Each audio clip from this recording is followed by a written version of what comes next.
Have your YouTube views suddenly dropped? Or maybe you stopped posting and now your channel feels dead? Don't worry, in this video, I'll show you exactly how to revive a dead YouTube channel and start growing again, step by step. The first step is to find out what really went wrong. Go to YouTube Studio Analytics Content.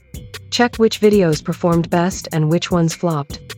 If your old videos had better retention or topics, that's your clue your audience already told you what they like.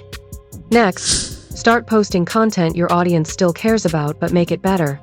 Use new titles, clearer thumbnails, and shorter intros. Focus on value in the first 30 seconds, and stay consistent for at least 1 month. YouTube Shorts are the fastest way to revive a dead channel. They help you reach new viewers quickly. Turn your best video moments into shorts or make simple clips with tips, trends, or tutorials. Ask questions in your videos. Pin a comment. Reply to people. YouTube notices engagement, and the more active your viewers are, the more your videos get pushed.